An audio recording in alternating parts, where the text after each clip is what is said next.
والسلام على رسول الله وعلى آله وأصحابه ومن تبعهم بإحسان إلى يوم الدين أما بعد أشهد أن لا إله إلا الله وحده لا شريك له وأشهد أن محمدا عبده ورسوله أما بعد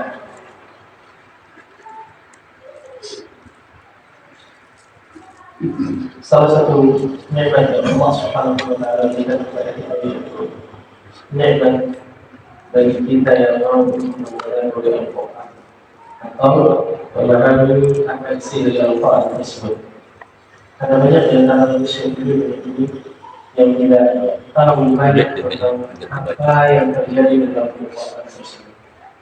Banyak orang tersebut mereka hanya membaca surah Al-Quran, tapi mereka sendiri tidak paham apa makna yang baik. Banyak juga di antara kita yang tahu dan mau untuk membaca Al-Quran tersebut, tapi tidak mau mengamalkannya. Kita bilang bahwa Rasulullah Shallallahu Alaihi Wasallam dikatakan oleh Aisyah radhiyallahu taala bahwa ketika ditanya bagaimana sebenarnya akhlaknya Rasulullah Shallallahu Alaihi Wasallam, Aisyah radhiyallahu taala menjawab akhlaknya adalah Al-Quran. Karena kesempatan kali ini insya Allah kita akan membahas tafsir, yaitu saya membawakan kitab yang dikarang oleh Al-Allamah Syekh Abdul Rahman bin Nasir As-Sa'di atau As-Sa'di di dalam kitabnya Mithlu Taysir Karim Ar-Rahman di Tafsir Kalam Ar-Rahman, yaitu kitab ini berbicara tentang tafsir Al-Quran. Banyak yang mengambil dari apa yang ada di tafsir Ibnu Katsir Asy-Syafi'i rahimahullah taala, dan tafsir adalah tafsir yang sangat bagus. Tafsir ini dibangun di atas Al-Quran dan Sunnah Rasulullah Sallallahu Alaihi Wasallam beserta pemahaman para sahabat Rasulullah Sallallahu Alaihi Wasallam. Kitabnya lumayan tebal dan semoga Allah Subhanahu Wa Taala menjadikan ini sebagai kejadian yang baik ketika kita memulai kitab ini, dan semoga Allah memudahkan kita untuk menyelesaikan. Amin. Yang ini menandakan di sini bahwa belajar tafsir itu adalah belajar tentang Al-Quran yang dimana isinya ilmu yang sangat banyak. Di dalam tafsir Al-Quran itu ada akidah, dalam tafsir Al-Quran itu ada tauhid, dalam tafsir Al-Quran itu ada fiqh, dalam tafsir Al-Quran itu ada hadis, dalam tafsir Al-Quran ada adab, ada akhlak, ada pelajaran bahasa, ada pelajaran muamalah, ada pelajaran bagaimana kita melakukan hubungan antara kita dengan manusia yang lain. Hal yang pertama di dalam Al-Quran yang seperti Bapak sudah ketahui tentang Al-Quran ini dibuka dengan menggunakan surah Al-Fatihah. Maka itu yang akan kita bahas pada pertemuan ini insyaallah biidznillah. Beliau mengatakan tafsir surah Al-Fatihah. Tafsir surah Al-Fatihah. Wahia Makkiyah. Dan surah Al-Fatihah itu Makkiyah. Maksudnya Makkiyah di sini adalah surat yang diturunkan sebelum hijrahnya Rasulullah SAW. Makkiyah itu adalah surat yang diturunkan sebelum hijrahnya Rasulullah SAW. Adapun setelah hijrahnya Rasulullah SAW ke Madinah, apabila ada surat yang diturunkan di Madinah setelah hijrahnya Rasulullah SAW, maka ini disebut sebagai Madaniyah. Atau Rasulullah SAW sudah berhijrah, kemudian dia pergi ke Mekah, kemudian turun suratnya di Mekah, maka ini juga disebut sebagai surat Madaniyah. Karena surat Makkiyah atau Madaniyah itu adalah dilihat dari kapan Rasulullah SAW berhijrah. Apabila itu sebelum hijrahnya Rasulullah SAW dari Mekah ke Madinah, maka ini disebut sebagai Makkiyah. Dan apabila setelah hijrahnya Rasulullah SAW, meskipun dia turun di Mekah, meskipun dia turun di Taif, meskipun dia turun di Najran, meskipun dia turun di mana saja, itu disebut sebagai Madaniyah. Kenapa? Karena dia turun setelah hijrahnya, begitu saja. Dan surah Al-Fatihah ini diturunkan di Makkah. diturunkan di Makkah dan diturunkan sebelum hijrahnya Rasulullah SAW. Allah Subhanahu wa Ta'ala mengatakan Bismillahirrahmanirrahim. Alhamdulillahi Rabbil Alamin. Ar-Rahmanir-Rahim. Maliki Yawmiddin. Iyyaka na'budu wa iyyaka nasta'in. Ihdinas siratal mustaqim. Siratal ladzina an'amta 'alaihim ghairil maghdubi 'alaihim waladdallin. Beliau memulai dengan mengatakan ayat apa? Ibtada'a bi kulli ismin lillahi ta'ala. Jadi dalam ayat ini Bismillahirrahmanirrahim itu pertamanya ya. Dan sebagian dari ulama mengatakan bahwa Bismillah itu bagian dari Al-Fatihah sehingga jumlahnya ada 7 ayat.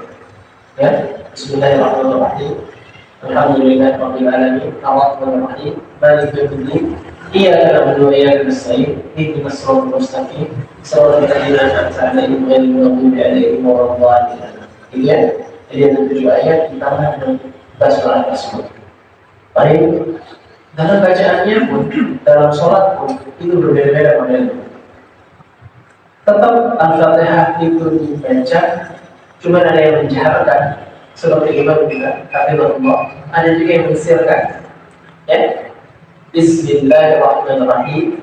Dan ada juga yang mensirkan Bismillahirrahmanirrahim. Kemudian yang membaca Alhamdulillah. Dua-duanya tidak ada masalah.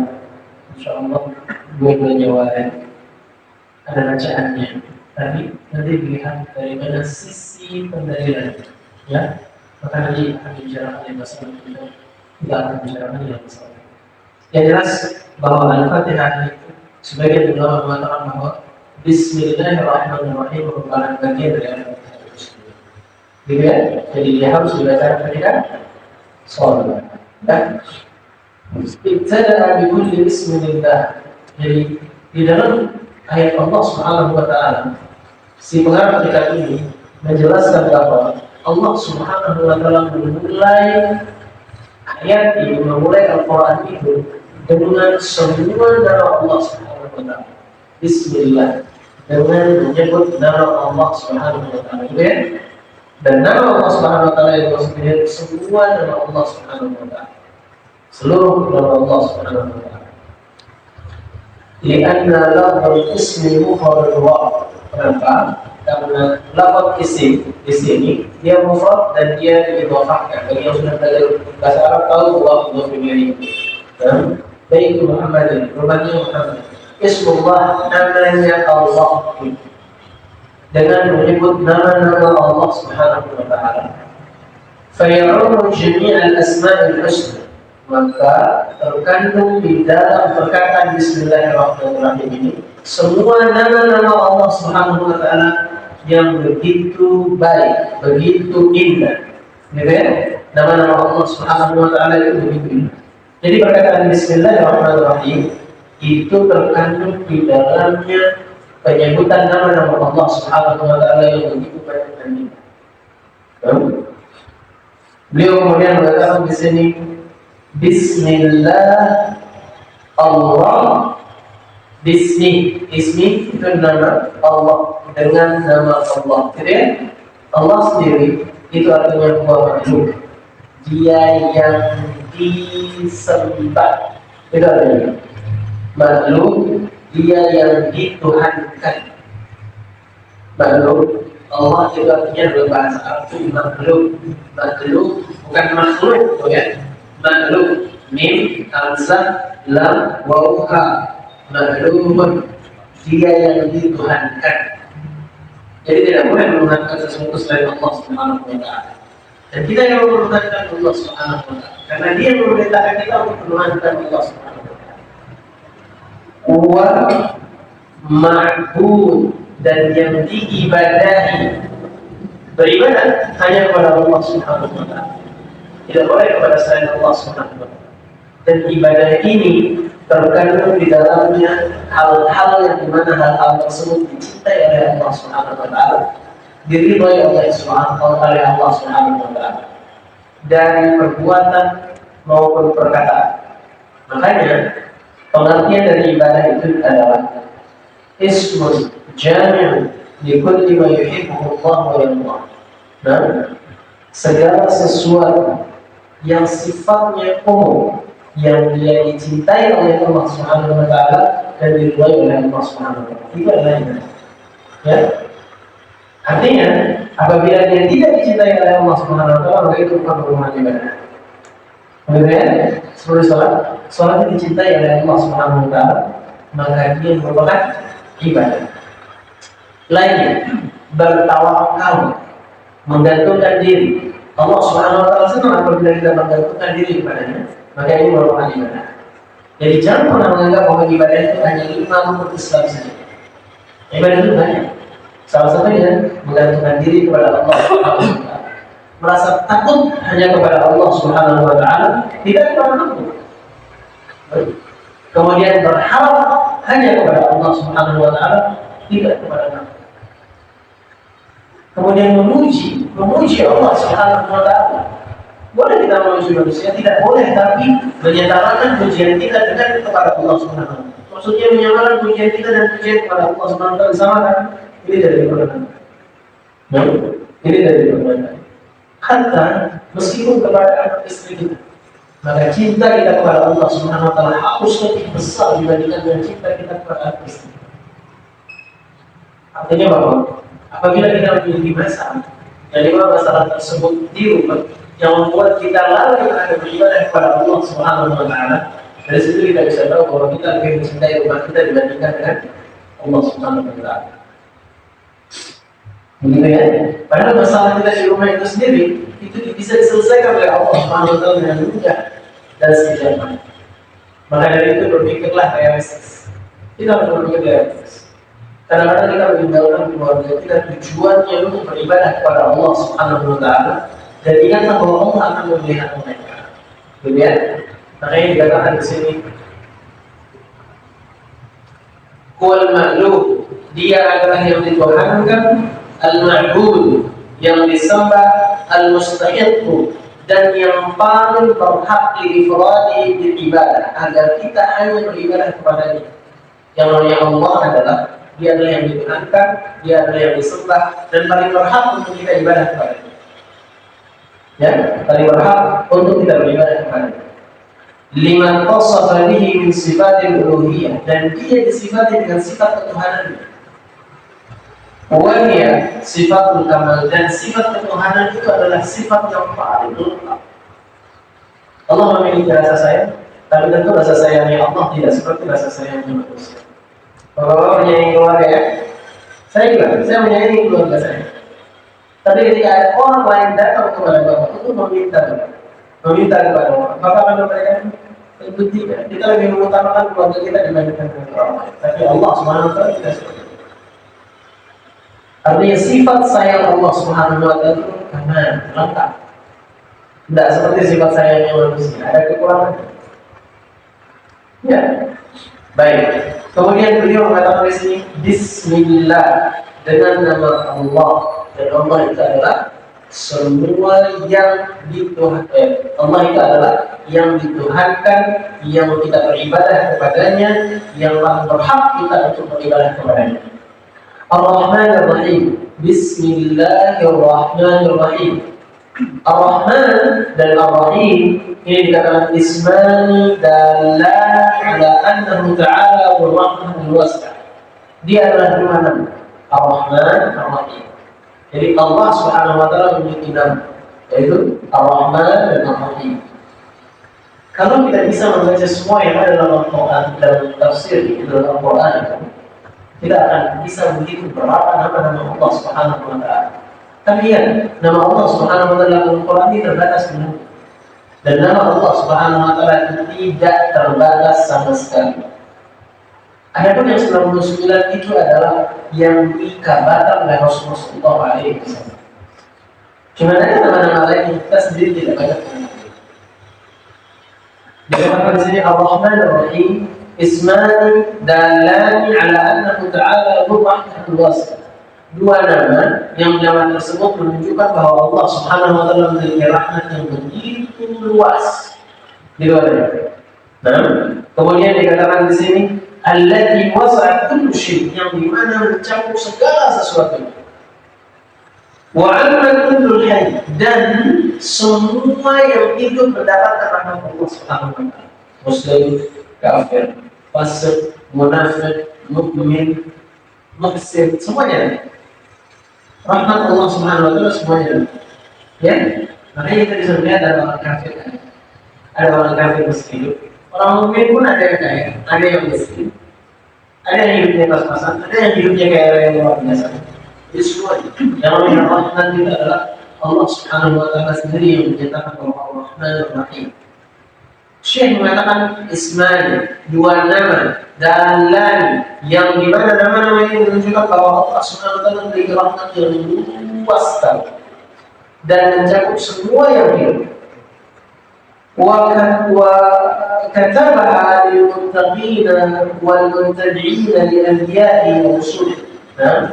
Dan Allah Subhanahu wa taala mewajibkan rahmat Allah Subhanahu wa taala tersebut kepada siapa? Ya, ya. Jadi ada orang-orang yang tidak berahmat dan ada orang-orang yang berahmat. Ada orang yang diwajibkan untuk dia mendapatkan rahmat Allah Subhanahu wa taala. Siapa dia? Dia adalah orang-orang yang bertakwa kepada Allah Subhanahu wa taala. Kalau misalnya bapak-bapak ingin mendapatkan rahmat yang wajib diberikan oleh Allah Subhanahu wa taala kepada kita semua, jadi orang-orang yang bertakwa. Gampang begitu.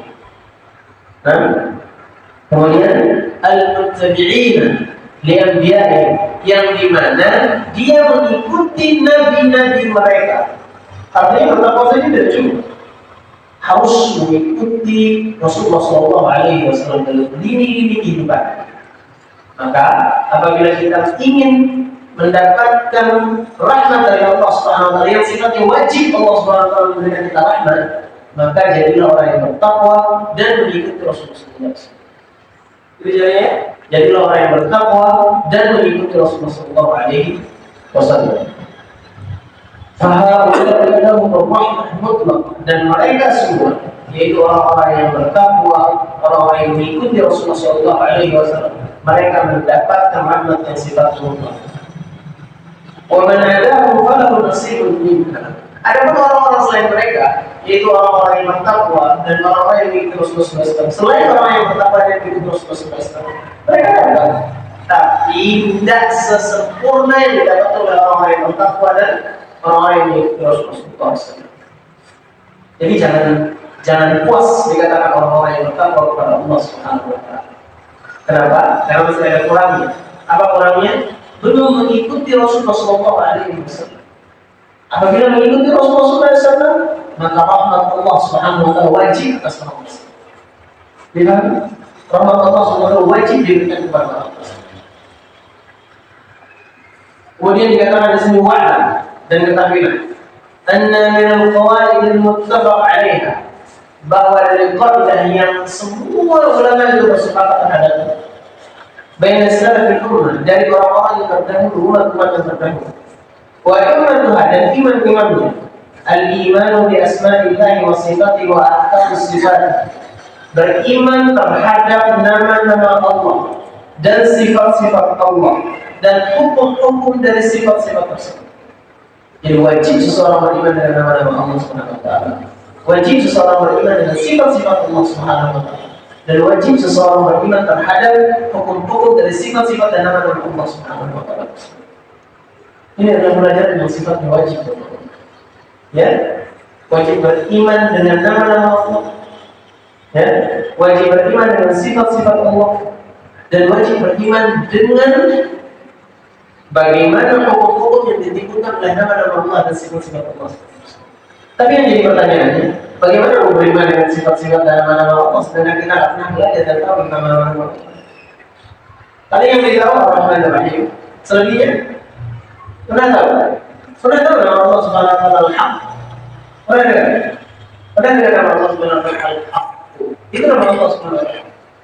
Nah, Al-Malik, pernah dengar? Al-Malik Yaumiddin, yang memiliki hari yang raja di waktu hari kebangkitan. Pernah tahu bahwasanya Allah Subhanahu wa taala memiliki nama Al-Ghani?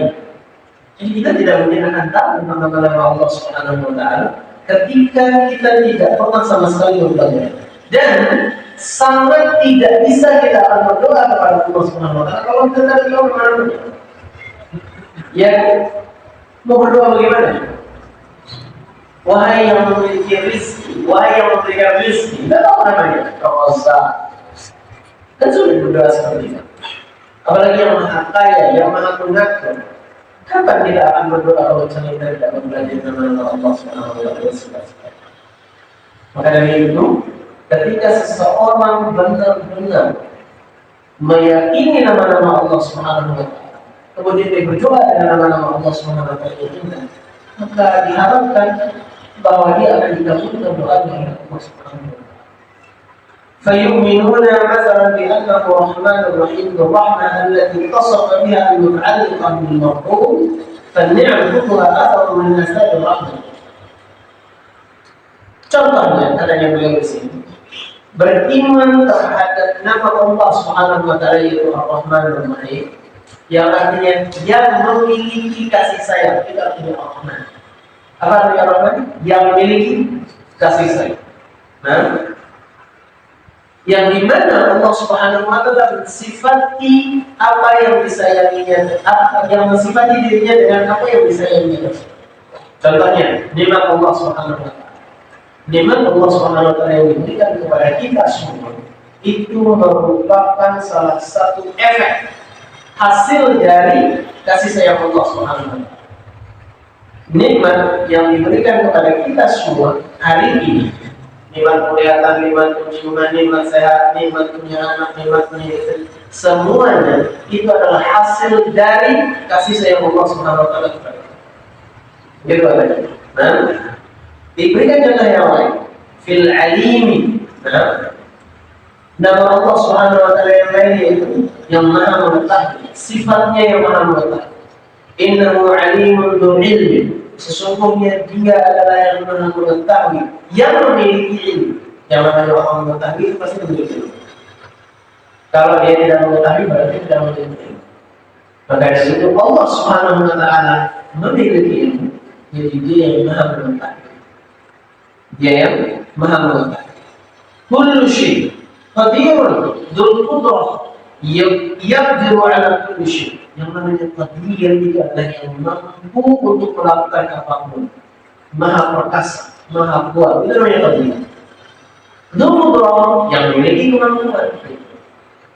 Jadi seperti Bapak misalnya, saya ini adalah orang yang, nah kan gitu ya, saya ini, nama saya ini, berarti saya orang yang ini. Nah, saya jatuh dari sana, berarti saya adalah orang yang jatuh dari sana. Namanya mukmin misalnya, berarti saya orang yang beriman. Namanya muslim, berarti saya orang yang berislam. Begitu pula dengan Allah Subhanahu wa taala. Namanya alim, berarti dia adalah zat yang memiliki ilmu dan Maha Mengetahui. Dan ilmunya mencakup semua yang lain. Makanya dikatakan di sini, Bismillahirrahmanirrahim, Alhamdulillahirabbil alamin. Nah, kita sudah bicara tentang Bismillahirrahmanirrahim. Saya simpulkan ya, Bismillah dengan menyebut nama Allah. Dan nama Allah di sini semua nama Allah. Kenapa semua nama Allah? Karena dia mudhaf ilaih. Mufrad dimudhafkan dengan nama Allah Subhanahu wa taala itu menyatakan bahwa dengan menyebut semua nama-nama Allah dengan nama Allah Subhanahu wa taala. Ar-Rahman Ar-Rahim, yang Maha Pengasih lagi Maha Penyayang. Jadi kira-kira ya, apa arti Maha Pengasih lagi Maha Penyayang? Dzu rahmatin wasi'ah, yang memiliki rahmat yang begitu luas. Kepada siapa? Kepada orang kafir, kepada orang mukmin, fasik, kepada orang muslim, kepada orang muslim, semua hewan dan semua. Baik. Kemudian beliau mengatakan di sini Alhamdulillah. Baik. Alhamdulillah. Apa arti Alhamdulillah? Beliau mengatakan wasana'u 'ala Allah bisifatil kamal. Ini merupakan pujian kepada Allah Subhanahu wa taala dengan sifatnya yang sempurna. Merupakan pujian kepada Allah Subhanahu wa taala dengan sifatnya yang maha sempurna. Baik, bi'af'alihi. Jadi sifat itu mencakup perkataan dan perbuatan. Maha sempurnanya Allah Subhanahu wa taala itu di perkataannya dan di perbuatannya. Apa bentuknya? Bi af'ali al-jariyatu bainal fadl wal 'adl. Perbuatan Allah Subhanahu wa taala yang dimana perbuatan Allah Subhanahu wa taala tidak keluar dari kebijakannya Allah Subhanahu wa taala dan keadilannya Allah Subhanahu wa taala. Jadi dua perbuatan Allah Subhanahu wa taala cuma dua. Jadi dia tidak akan keluar dari dua hal ini. Yaitu bijaksana, maha bijaksana Allah Subhanahu wa taala dan maha adil. Ingat, kalau misalnya Allah Subhanahu wa taala membuat sesuatu kepada kita, ketahuilah bahwa itu bentuk kebijaksanaan Allah dan itu bentuk keadilannya Allah Subhanahu wa taala. Kelihatannya nggak enak sama kita, dan itu adalah bentuk keadilan Allah Subhanahu wa taala. Oh, pernah ada ilmu waris pernah ya? Nah, ketika seseorang meninggal, kemudian dia meninggalkan ibu, dia meninggalkan anak, kemudian dia meninggalkan ibu, dia meninggalkan saudari perempuan, kemudian dia meninggalkan paman misalnya. Paham ya? Anak ini meninggalkan ibu, meninggalkan saudari perempuan, dan meninggalkan paman. Ya, meninggalkan paman. Ini dapat sebagian harta. Paman juga dapat sebagian harta. Bisa jadi nanti paman bisa dapat paling banyak. Bisa jadi paman dapat bagian paling banyak. Karena paman nggak pernah ngurusin dia, nggak pernah datang dulu. Tiba-tiba muncul, tiba-tiba dia meninggal, tiba-tiba dia dapat harta. Adil? Paham maksud saya? Dalam Islam itu tak akan ada pembagian. Warisan itu akan dibagikan. Nah, ini anak satu orang, fulan ini, dia punya ibunya sudah dapat harta dari dia kalau dia meninggal. Dia punya kakak perempuan ini dapat harta dari dia kalau dia meninggal. Dia punya paman. Nah, paman ini jarang ngurusin dia, jarang ketemu sama dia. Paman dari bapaknya. Dia nggak pernah ketemu sama dia, tinggal di Jepang misalnya. Tiba-tiba pulang Indonesia dia meninggal, kemudian dia berkata dia anak sekitar 2 M. Apa anak buatan misalnya? Dia dapat 2 M. Adil? Sepertinya tidak adil. Ya sepertinya tidak adil itu. Gila. Sepertinya tidak adil. Baik. Dan hukum Allah Subhanahu wa taala pasti adil. Dan itu tertera dalam ilmu fawaid waris. Sepertinya tidak adil. Bapak sekarang Bapak menikah, punya anak, punya istri, ya kan? Kemudian ada dia Bapak punya kakak juga, punya saudari perempuan. Ya, sudah nih, selesai, meninggal, ya kan? Yang tersisa adalah istrinya, anak-anaknya, dan saudari perempuan.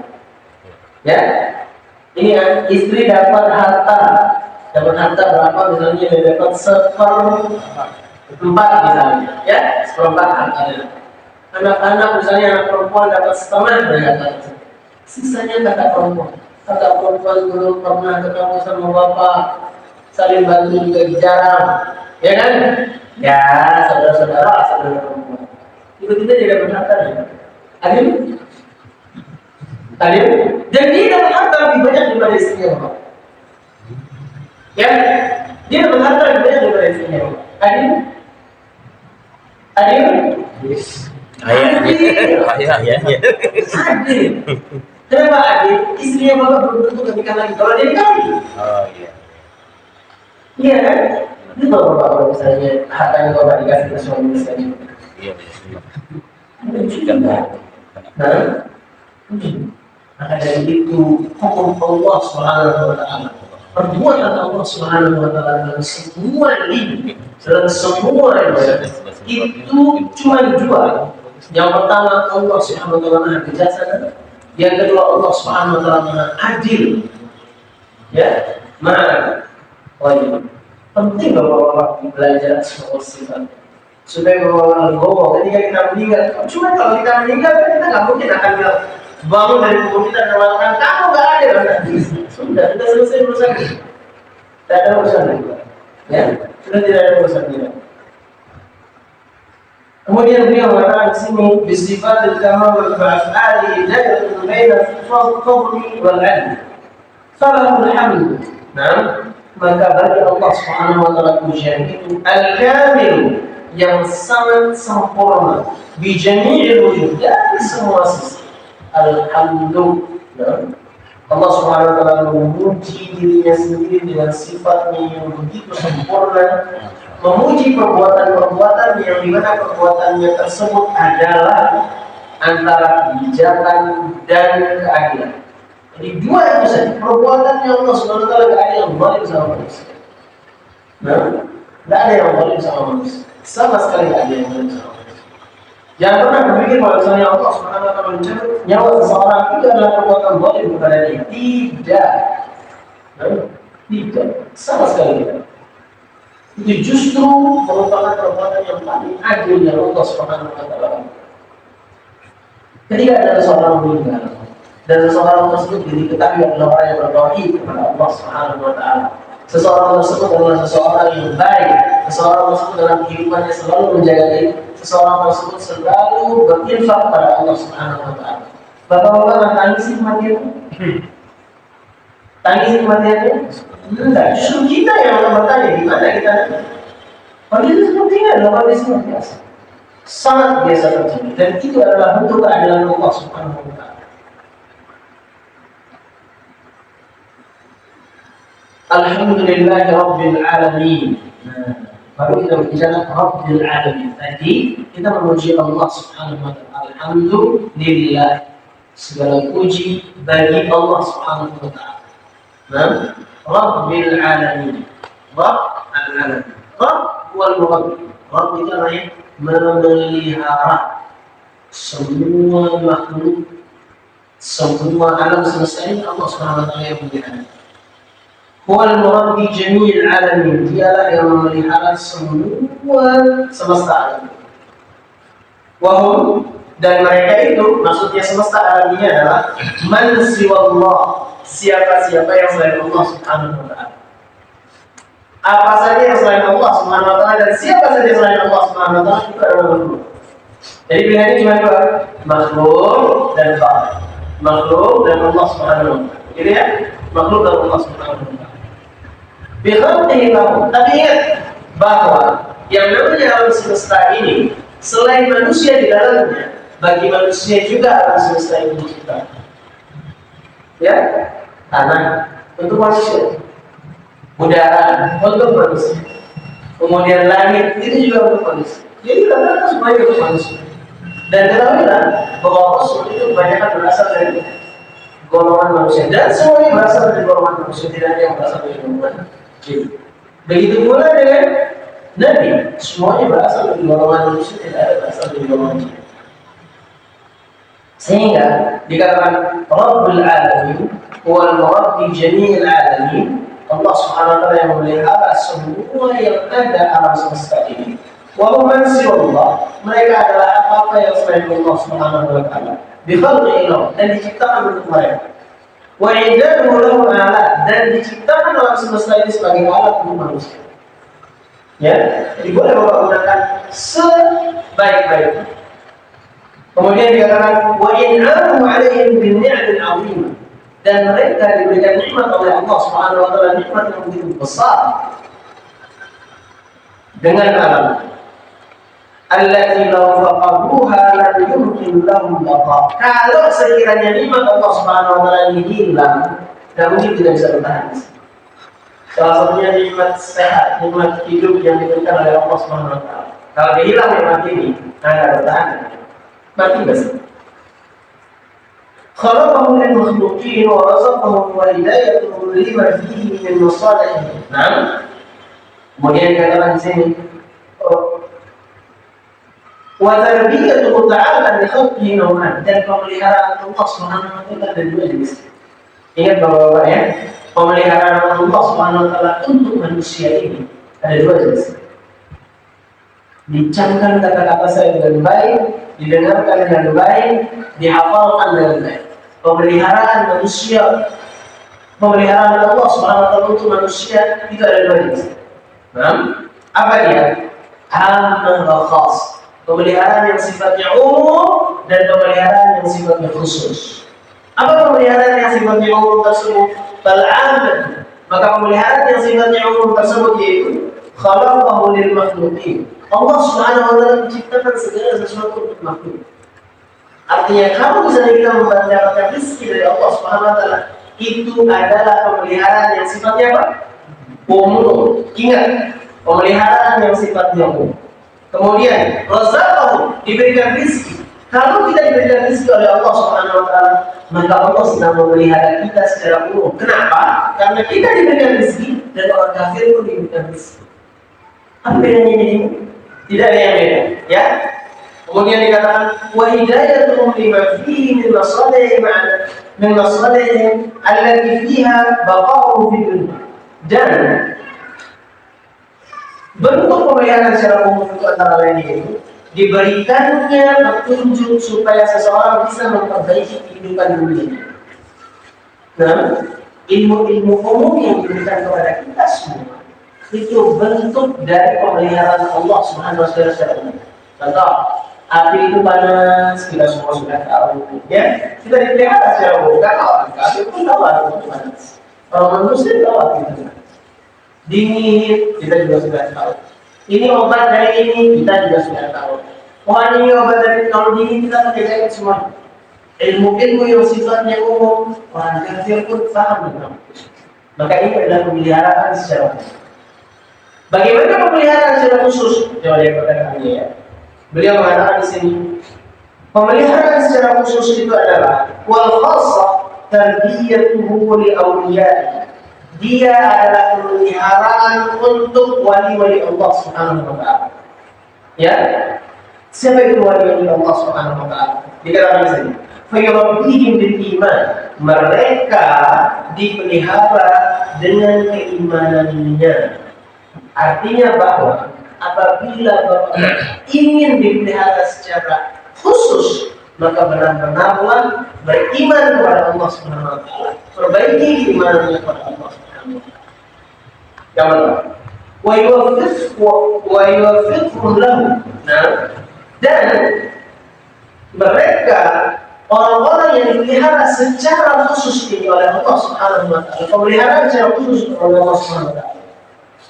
Ketika mereka melakukan sesuatu, itu mereka akan bersepakat terhadap apa yang mereka lakukan dengan keinginan Allah Subhanahu wa taala. Mereka melakukan sesuatu sesuai dengan apa yang diinginkan oleh Allah Subhanahu wa taala. Ya, ala muradillah Subhanahu wa taala. Mereka melakukan sesuatu sesuai dengan apa yang diinginkan oleh Allah Subhanahu wa taala. Itu berarti mereka sedang dipelihara secara khusus oleh Allah Subhanahu wa taala. Wa yukammiluhum, dan dilengkapi kebutuhan mereka. Terlihat mereka tidak kaya, tapi mereka adalah manusia yang paling kaya. Ya. Kemudian dikatakan wa yadfa'u anhum as-sawariq wa awaiq al-halah bainahum wa bainahum. Apa-apa yang menjadi penghalang antara dia dan Allah Subhanahu wa taala. Apa-apa yang menjadi penghalang ketika dia mau beribadah kepada Allah Subhanahu wa taala, mudah Allah Subhanahu wa taala memalingkannya dan menghilangkannya. Nah, dari sini harus dipahami. Ingat ya, pahami kata saya. Kalau sekiranya kita terhambat dan bermalas-malasan, tidak gampang untuk beribadah kepada Allah Subhanahu wa taala, ketahuilah bahwa kita belum dipelihara secara khusus oleh Allah Subhanahu wa taala. Ya, kita belum dipelihara secara khusus oleh Allah Subhanahu wa taala. Sulit untuk bangun malam, maka kita belum dipelihara secara khusus. Sulit untuk semua datang ke sini, kita belum dipelihara secara khusus.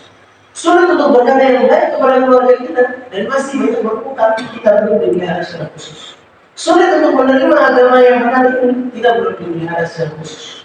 Sulit untuk menjalankan kehidupan beragama sesuai dengan apa yang diajarkan oleh Rasulullah SAW, maka kita belum dipelihara secara khusus. Dan kita perlu mendapatkan pemeliharaan secara khusus dari Allah Subhanahu wa taala. Ini ciri-ciri. Nah, ini ciri-ciri. Makanya beliau mengatakan di sini, kemudian wahaqiqatullah. Jadi kesimpulannya sederhana. Yang namanya pemeliharaan secara khusus itu adalah pemeliharaan tarbiyatut taufiqi li kulli khairin wal isma min kulli syarr. Pemeliharaan yang dimana pemeliharaan tersebut apa-apa yang diinginkan oleh Allah Subhanahu wa taala kita mudah untuk melakukan. dan kita dimudahkan untuk melakukannya. Nah, dan kita dilindungi oleh Allah Subhanahu wa taala dari apa-apa yang menghalangi kita untuk benar-benar bisa beribadah kepada Allah Subhanahu wa taala. Begitu model. Nah, dan beliau kemudian mengatakan wa ala anna hadzal ma'na huwa sirrun fi kauni akbar adhiyatil anbiya ila sirrat fa inna matalikum kullaha dakhilatun tahta umumiyyatil khas. Dan yang namanya Nabi itu permintaannya kepada kita, permintaan Rasulullah SAW kepada kita itu semuanya sesuai dengan pemeliharaan khusus yang Allah Subhanahu wa taala. Ya, kalau kita mau tahu seberapa besar pemeliharaan Allah Subhanahu wa taala secara khusus di kita, seberapa besar kita mematuhi apa yang dijalani perintah oleh Nabi sallallahu alaihi wasallam. Selama kita menjalankan kehidupan kita dan kita patuh dengan apa yang diajarkan oleh Nabi sallallahu alaihi wasallam, maka kita sedang dipelihara secara khusus. Tapi ketika kita keluar dari apa yang diajarkan oleh Rasulullah sallallahu alaihi wasallam, ketahuilah Anda sedang tidak dipelihara secara khusus oleh Allah. Gitu ya? Baik. Kemudian Rabbul Alamin ala infiradihi bil khalq wa tadbir wa ni'am kamal al-ghinam wa tamam fadl al-alamin ilayhi kulli wajh wa ihtimam. Rabbul Alamin dia adalah Rabb semesta alam. Nah, infiradihi bil khalq, dia sendiri yang mencipta. Allah Subhanahu wa taala sendiri yang mencipta. Wa tadbir dan memelihara. Wa-ni'am dan memberikan nikmat sendiri Allah Subhanahu wa taala memberikan nikmat. Bikamal dinam dan begitu sempurna kekayaan Allah Subhanahu wa taala. Enggak berkurang sedikit pun berkurang. Tidak berkurang sedikit pun. Wa tamami fadlil alamin ilayhi bi kulli wajhin wa ihtimam. Ketika kita memuji Allah Subhanahu wa taala, itu menandakan betapa kurangnya kita dan sangat membutuhkan kita kepada Allah Subhanahu wa taala. Kita biasanya butuh sama seseorang, kita puji-puji dia. Iya kan?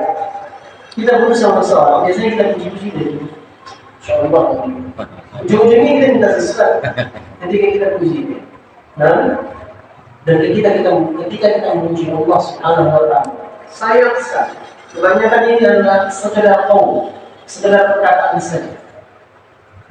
Tapi tidak pernah menginginkan sesuatu dari Allah Subhanahu wa taala. Jika ditanya, bagaimana kabar? Alhamdulillah. Saya memuji Allah Subhanahu wa taala. Faham apa maksudnya? Gimana kabar? Terus jawabannya, alhamdulillah. Saya memuji Allah Subhanahu wa taala. Faham apa maksudnya? Kenapa bapak-bapak mesti mengatakan alhamdulillah? Kenapa? Kenapa mengatakan alhamdulillah? Ketika ditanya, gimana kabarnya? Alhamdulillah. Kenapa mengatakan alhamdulillah? Bentuk syukur kepada Allah Subhanahu wa taala, bukan bentuk butuh kepada Allah Subhanahu wa taala.